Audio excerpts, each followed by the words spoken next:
saying that loud. Ladies and gentlemen, welcome to today's episode. Tell me why ain't nothing but a heartache. Tell me why. Ladies and gentlemen, listen, it's Friday coming at you in the evening. Your boy had to give you something, okay? We've been gone for a minute. My phone was on silent, now it rings kind of thing. You know what I'm saying? Welcome to the podcast, okay? We're going to get back to our regular scheduled podcast on Wednesdays, okay? Woke up this morning, got myself a pinched nerve in my neck. Hurts like a bitch when I try to look to the left. But listen, been watching The Sopranos also. Great show. A lot of gabagool. It's going great. Welcome. This is what it looks like when a brain is running through its cache and just anything that's coming out and just giving it to you. We had a great week, and more importantly, we had a great Monday. Okay. A lot of people hit me up. Big thing in my life. Your boy, Onlyfans star sensation. It's a matter of time before I'm selling feet pictures. Okay. I got these Shire 3000s hanging off the bottom of my ankles. Okay. These Hobbit feetsies, limited edition, all natural. Okay. I never touched these. I never put any filler in them. No hair growth technology, nothing. They just came out the womb like that. Okay. These come stock on me. These Hobbit 3000s, these Baggins 99s. Okay. No, we're not planning on selling feet pictures, but go ahead and use this for my YouTube documentary that comes out one day when the internet is just slamming me, for selling feet pictures, and use that as the intro of like how it did happen that way. You know how when everybody like says something and then it's like the opposite of what they said they were going to do. And then it cues to the Curb Your Enthusiasm ending where it's just like, I'll never do that. And then it shows like the mugshot and it's like, dun, dun, dun, dun. That wasn't even the soundtrack. But ladies and gentlemen, welcome. This is the official start of the podcast. I apologize for all that banter. We had a great time Monday. Okay, listen. Onlyfans, LMAOF, filming at the Creek in the Cave in Austin. Shout out. Okay, the whole staff, amazing people at the Creek in the Cave. The whole crew that came with OnlyFans, OFTV, everybody was dope. Even if there's, and that's what's cool is even if nothing came out from that day, like it was just that show and I just hung out with those people all day, amazing experience. I've done a little bit of filming in the past of like, stuff that wasn't really, it didn't feel natural. It didn't feel authentic, and it's draining. It felt draining to be part of some things in the past, but to be with those people, with the OFTV crew and the other comedians, and kind of what happened throughout the day, what we filmed was an amazing experience. I don't know how much I can say until it comes out. But overall it came out as, it was a really like, it's amazing because they weren't trying to film some like, let's do a TV drama and let's make it very dramatic and like overly clickbaity. They're like, we just want you guys to be you, talk. Let's get whatever you guys say, have it be natural, and we'll do it that way. So it was super cool. Show went amazing. I had a blast. I had a lot of people come out to support and to watch, which felt great. It was added pressure. I mean, not too much, because I'm someone who's like I don't think my family is actually, I'm positive, has never seen me perform in 5 years. And it's going to stay that way. No, I don't really care at this point. early on, I was never like, I would see people being on their first show and like their first year doing stand up, and they brought their parents, they brought their cousins, they brought their fucking grandpa and grandma. Even if the grandpa was dead, they brought a little vase. They just brought everybody, you know? And I'm just like, how could you do that? And then like people posting videos of their first set ever. And I'm like, how could you do that? You know? And it's like, because let me tell you, there is nothing worse than bombing in front of people you know, but there's also nothing worse than your friends having to be there, like them having to go through that, and the realization that you're not good, okay? Which is a fear that lurks in my mind. I'm like, ugh, I have to prepare because this cannot be terrible, okay? I can't handle it, okay? If I start bombing from people I know and I'm like, it's because of my lack of self-awareness, I'm like, cool, finish my set. I'm like, hey, I'm going to borrow this mic cable. I'm going to take this to the back and hang myself with it. Okay. That's just how it has to go down. But that got dark. I apologize, especially for a Friday. Let's keep it cash. Let's keep it cash on a Friday. Okay. Great show. All the comedians did great. Overall, like I said, would have been an amazing time just as experience it without even in 3 months it coming out, and you guys will be able to watch it on OFTV. It's a series called LMAOF that it's not family. I don't know if it's family friendly, but it's work friendly, meaning that there isn't there's a bad, elephant in the room. Hey, sexy, spicy elephant in the room. When people think OnlyFans, they're thinking only spicy content. Okay. It's not true. It's not what it is. All right.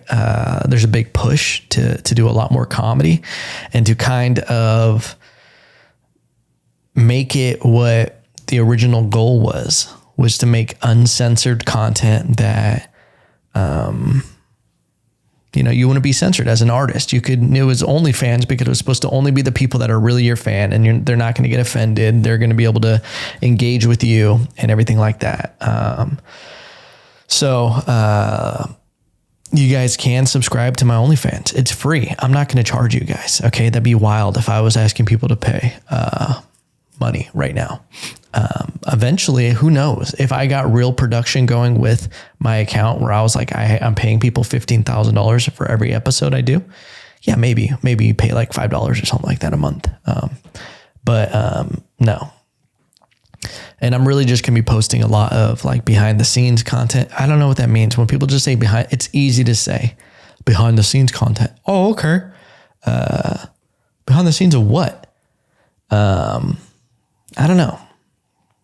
I've been trying to figure that out of what kind of stuff I want to do.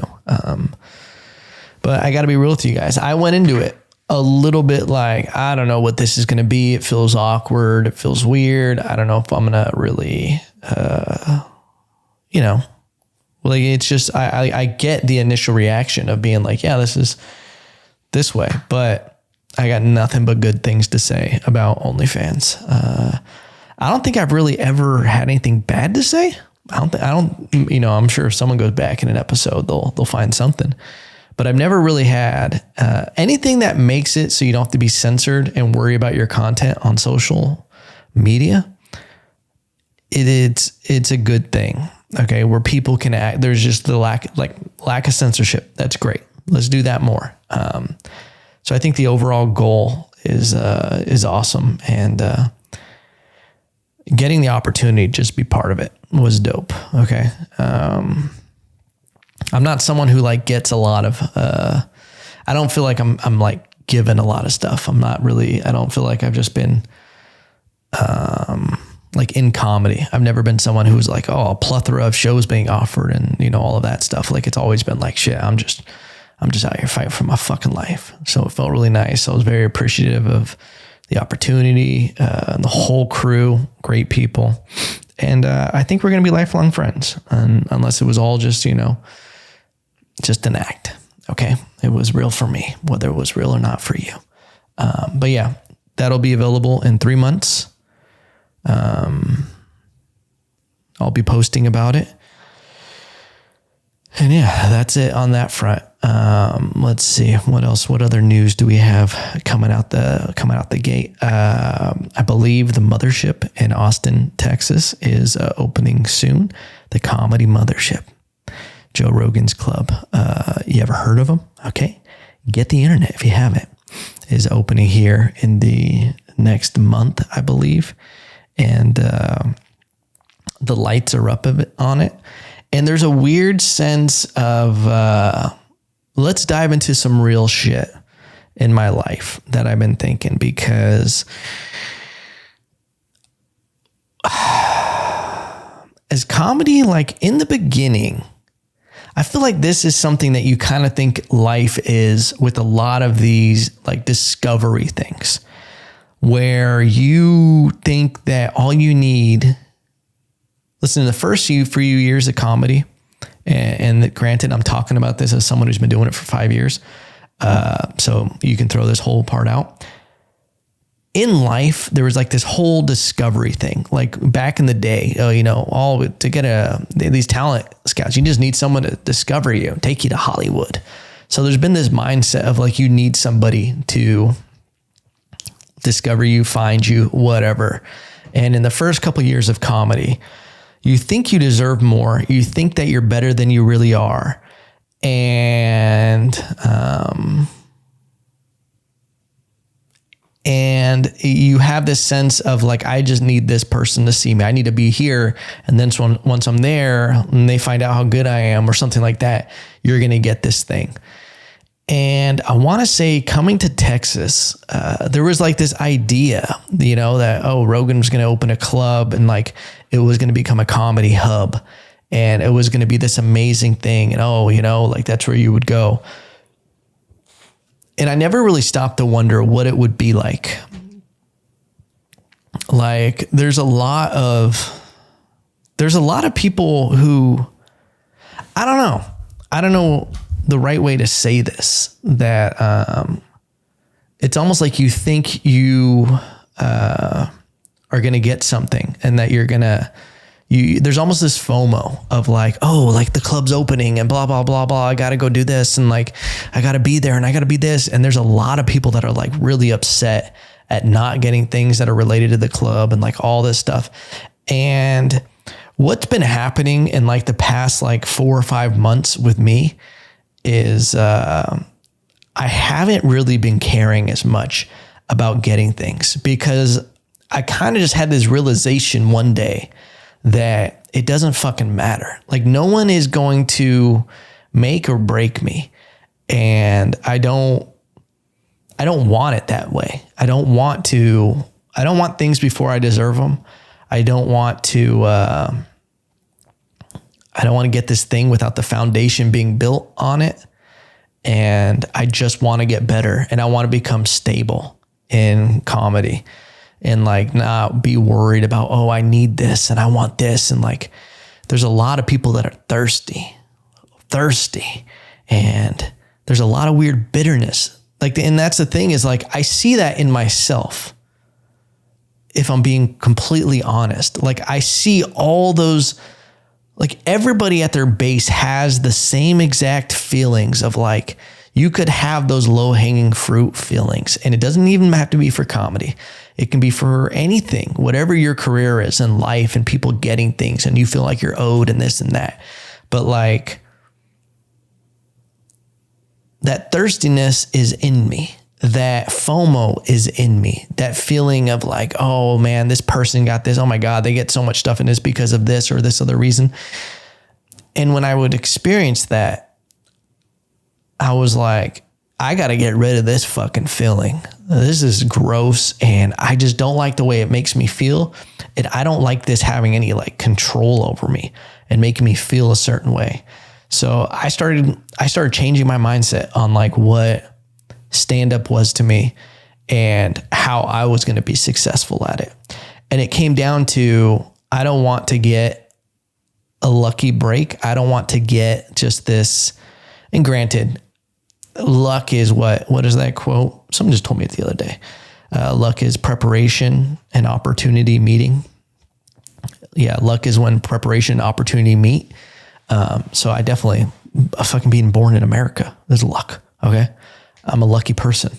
But you see people who like come along and then they fizzle out because they didn't have the foundation. They didn't have the work ethic.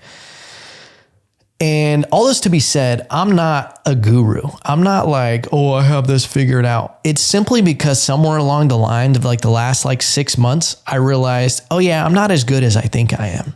And it's like, there are so many different levels. And it's because like, I feel like I hit a new level of like my mindset and comedy and just doing comedy where I unlocked becoming the worst at a new level.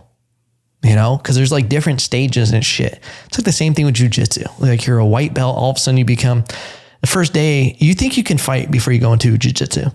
And then you go in there and then you get strangled and embarrassed and drowned. And then you go, oh, I don't know anything. And then all of a sudden, over time, you become the king of the white belts. You're just doing fucking highlights on them and everything. And then guess what? You become a blue belt. And then guess what? Oh, you have new shit unlocked. Now you're the worst blue belt. Now you're getting drowned. Oh, and then God forbid you roll with a purple belt or a brown belt or a mean ass brown belt on a blue belt. It's fucking disrespectful. But I think it's the same thing with comedy is like, and I just applied that. I went, oh yeah, I realize there's so much more and I'm not ready for a lot of stuff. I'm ready for opportunities and I'll jump on fucking anything. Okay. I'm hungry and I want to get better, but I understand, like I'm in this for longevity. I'm ready. Okay. So I think, I don't know. I don't know what the point, all of that telling you that was, but, I feel like I'm in a good place with comedy and career and, I love it. And I gotta be real with you guys. I'm trying to do whatever I can to just, get the fuck out of a regular job. Okay. Granted, my regular job is running a video production company and working creatively. So, hey, if I'm doing it, this is what I should be doing because it goes hand in hand with my career. But I'm ready just to do stand up full time. So however I got to do that, I got to start hitting the road. I have to level up. Okay. I have to stay uncomfortable. I have to keep being scared because you want to know something? Being scared made me have a great set the weekend before the Onlyfans show. On the Saturday before, I had a great set where it was one of those sets where I was like, I think that was like one of my top sets I've ever had. The feeling, just I caught that wave. And it's because I was so goddamn scared of doing bad at this OnlyFans show where I was writing every morning. Like it was like a training camp. I was like, let's fucking go. Okay. Writing everything, rehearsing, going over new tags, changing things, just sharpening up everything. It was like the most I've been doing in a long time. And it made me realize I should be doing this all the time like this. Like my career depends on it. Every single time I sit down to write and go over something, I need to be thinking and not just kind of going through the motions because that can happen when you're writing. So yeah, I'm excited for the comedy mothership to open. I'm looking forward to it. And here's the thing. This was the original idea and the thought I was having. The whole idea was moving to Austin was like, oh, Rogan's going to open a club and it's going to become this like hub of comedy and this great thing. But by everybody moving here, somehow it became this huge hub even before his club was open. Like I got so much better by coming here and just being around these other comedians and just doing it so much more. Like a scene was created. And granted, there was a smaller Austin comedy scene here before, and it was very tight knit and it was much smaller.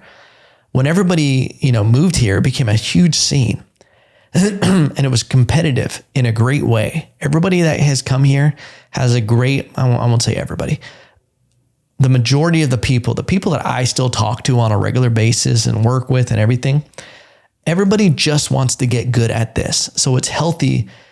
It's healthy, everybody making everybody level up and challenge these mindsets and let's do it this way and being innovative. And I feel like there's a lot of energy in Austin, Texas with comedy. And all that to be said, it's crazy that Rogan's Club's actually opening. I've been here for almost 2 years just doing comedy and like being part of this scene here where oh yeah, now it's probably going to go to a different level also. And that's where I think the real jumps in talent will happen, because the club opening is going to attract so many more bigger comics, and which I think is important for up and coming comics. So it should be great. But let's not spend the entire podcast just going over my bullshit. How are you guys living? Someone answer me back. That was a mental illness problem if you really just did. I'm sorry. I'm sorry to call you out on it, but now you know. Let me tell you guys something. If I seem tired and I seem like I'm kind of wound up, your boy had one of the wildest days ever in San Antonio. Let me tell you something. San Antonio. And let me tell you, I didn't do uppercase on saying your name. Why? Disrespecting you on purpose. Okay? I need to tell you something. Get it together, San Antonio. All right? For one, first time I ever went out there, felt like Gotham. All right? Went down to the Riverwalk. It was Gotham City with a little bit of water. Okay? People want to talk about Austin having homeless people and problems. Austin homeless people are like, they drink kombucha and shit. And they're a little more hipsterish. They know how to finger paint out there. The homeless people out in San Antonio know how to fight Batman. Okay? They're ready to die for their block. Okay? You don't want to tussle with them. Listen, Austin homeless, unless you get some of the jacked ones on 7th Street, some of the Austin homeless, dude, they're kumbaya on it. Okay. The homeless in San Antonio, they're chasing your car down going 60 miles an hour. Okay. And they might catch you. You know that scene from Jurassic Park where the T-Rex is behind the Jeep and it's getting closer and you see it roar and it says in the mirror, things in mirror may appear closer than they are or whatever.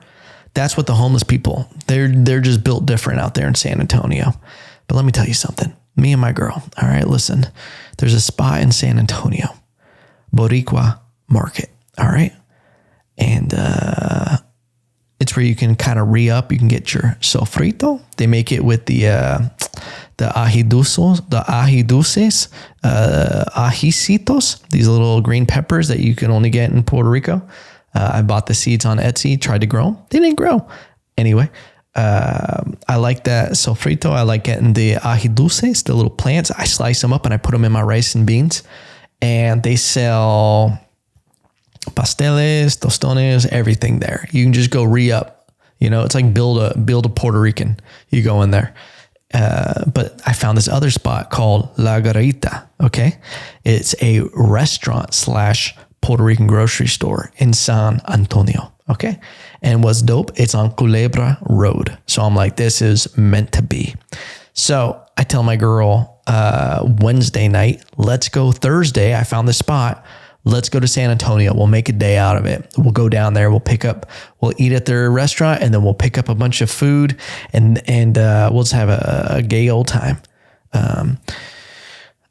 There's also, I've been wanting to get these mirrors for my garage for the gym. They are all sold out everywhere around me. There's a spot off the 35 going towards San Antonio. They have them in stock.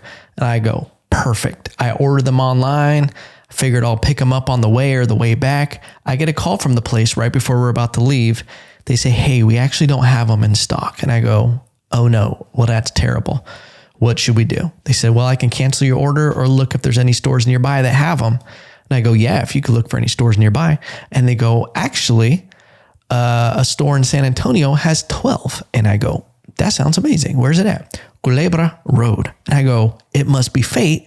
I'm going there today. And then she laughs and she goes, okay, go ahead and you can either, I'll cancel this order and then you can just go there and pick them up. And I go, great. So not only am I going there for the Puerto Rican restaurant, I'm going to now get my mirrors. Super excited. Happy as can be. Your boy starts heading out the door at about 2 p.m. Okay. 2 p.m., 2:30 maybe. And I'm like, okay, San Antonio is normally an hour drive-ish.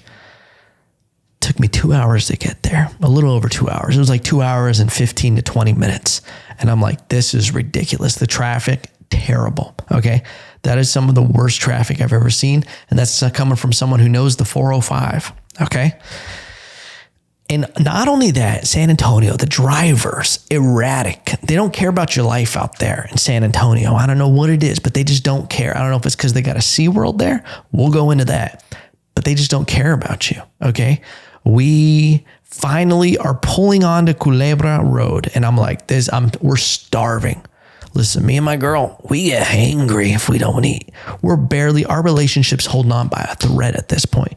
Oh, also, I had to drop off some UPS packages. I was like, we'll just drop them off on the way. I find a street or, a UPS on the ways that's on the way. I pull up to this UPS store. It's just a little thing on the side of the road that says UPS. You can only drop fucking packages the size of a small package. I got nothing else. So I can't do that. I'm like, all right, fuck it. Whatever. We'll get those. I got to pee so bad. And I just took us 10 to 15 miles off route or off to, because of traffic and everything, we went it was ridiculous. Have to pee in a bottle. Okay. Did your boy pee on a seat a little bit? Listen, not everybody's meant to pee in bottles of water. All right. It starts hitting the tip of that thing and you fill her up sometimes. And sometimes I'm not the best captain of my own ship. Anyway, whatever. I'm starving. Let's get to this restaurant.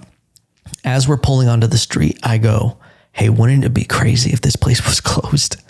They were just one of those weird restaurants or grocery stores that closes on Thursdays, as a joke. And she goes, don't say that. And I go, okay, yeah. We pull up to this place. It's fucking closed. Okay. I needed sofrito. I have friends coming over this weekend. I'm making them pollo guisado. They have a newborn infant. It's supposed to be a celebration. Now I had to get all my own sofrito supplies. I got to make it today.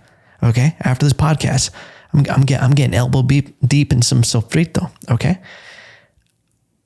I'm starving. I'm so hangry at this point. It's been about 2 hours and 45 minutes since we left the house to get here. That should have taken an hour. Okay.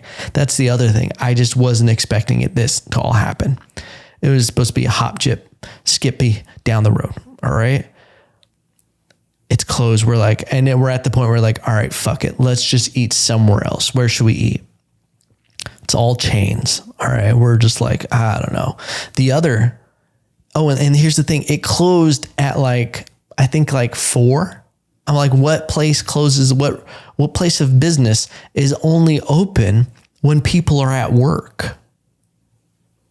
You have a restaurante, grocery store, and you're saying, nah, I only want people to take off work to have to come in there to shop for their shit. Do they think Puerto Ricans don't work? Anyway, it's a racist Puerto Rican restaurant. We decided to go to this place called Bubba's. Okay. Because I'm and the other thing, the Boricua food market where I could have, if I had known this place was closed, would have went straight there, was 15 to 20 miles closer than where I had just went. And it was closing as I was looking it up. Cause I was let's jet across town and go over there. It would have been in closing as we arrived. So I was can't do that. We find this restaurant, this, sports bar called Bubba's. Only reason we went to it, the name. Okay.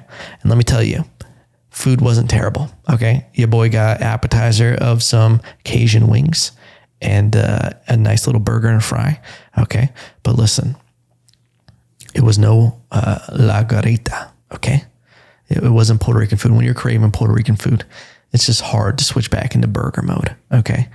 But we go to this place and then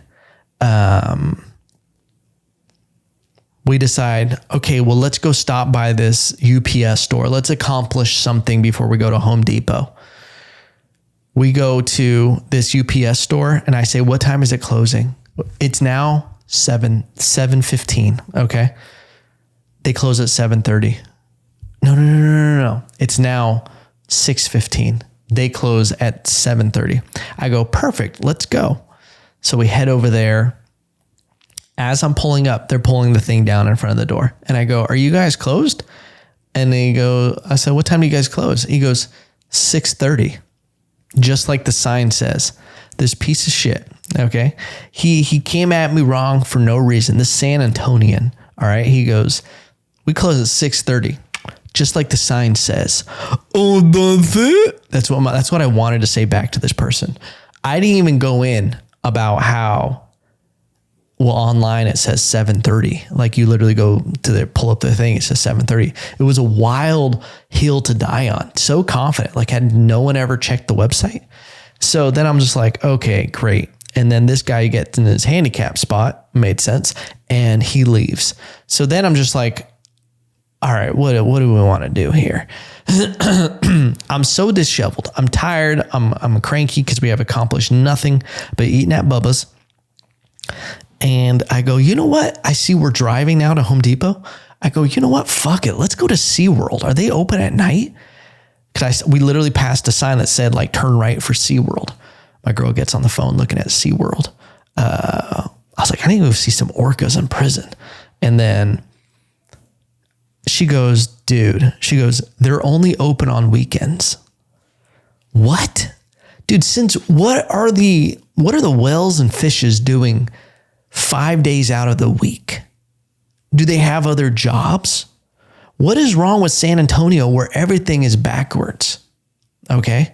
Do these fish just hang out for the entire week? How lonely are these orcas? Okay. That 5 days a week, they're not doing anything.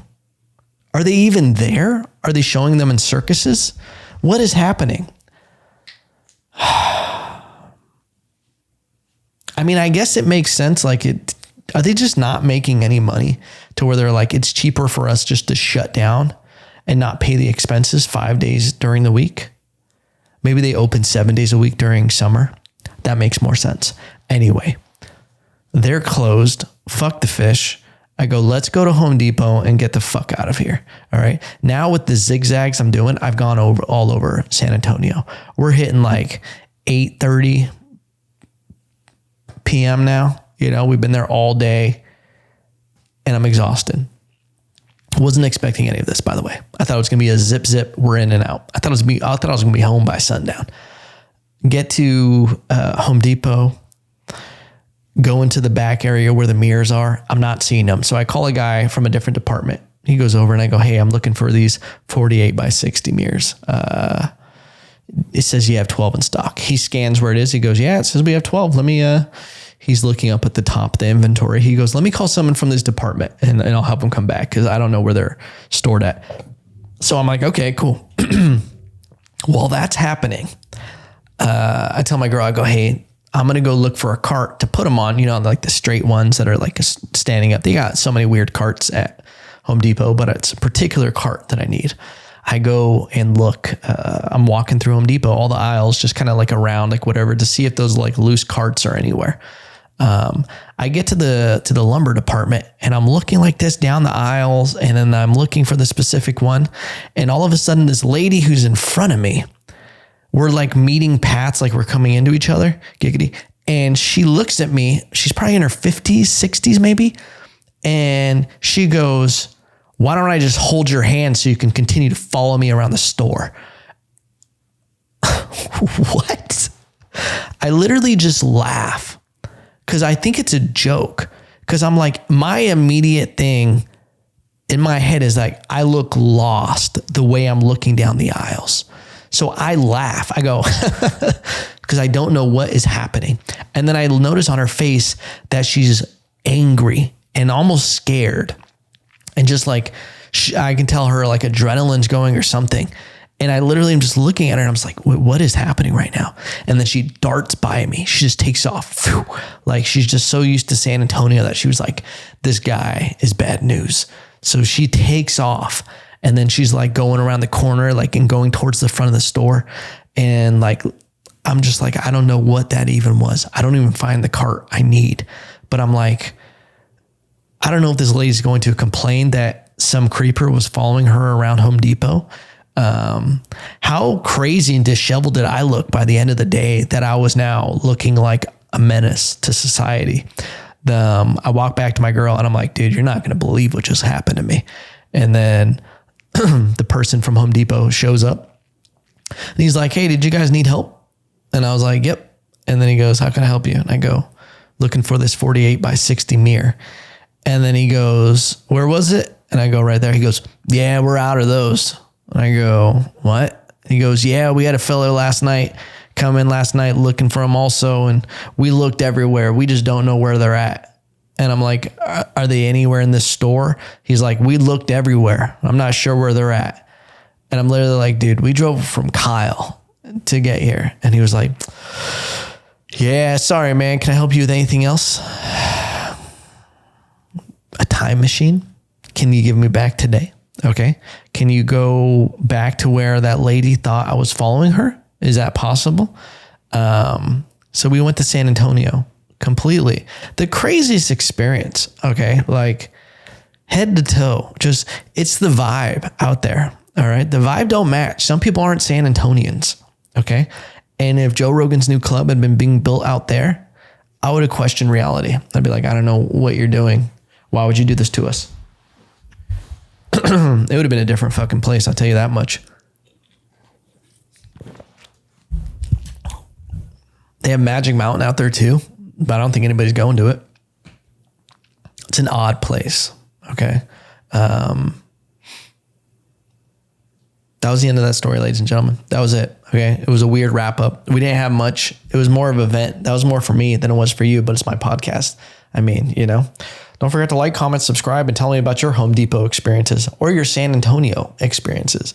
Because now that I've said some negative stuff about San Antonio, I need to polish this up with a little bit of positive, because there are a few positives in San Antonio. Okay. Historical significance. All right. The Alamo. I don't know why I said it like that. The Alamo. One of the dopest things you'll ever experience there. When you hear the story of what went down at the Alamo, these brave soldiers, just so dope. Okay.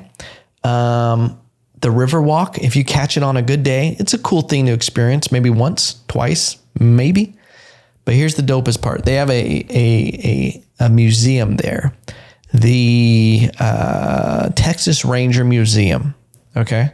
It's this dope ass place where it basically shows you the whole reason they made the Texas Rangers and the history of like the Colt gun and just like the significance of Texas. Texas in general is one of the craziest places in America. Like while the rest of the country was developing and becoming like more, civilized and everything like that, Texas was the Wild West for a long time, where they literally couldn't have trains going through. They were being sabotaged by the Native Americans. The Comanches were just terrorizing anyone who tried to settle.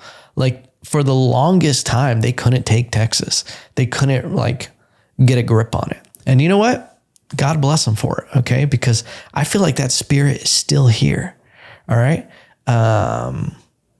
There is a little bit of that with Texas still, where it's like, someone tried to invade, like if another country tried to invade America, they probably would try to take out Texas first, right? Like they'd be like, let's just try to nuke that place, like shoot a missile at there.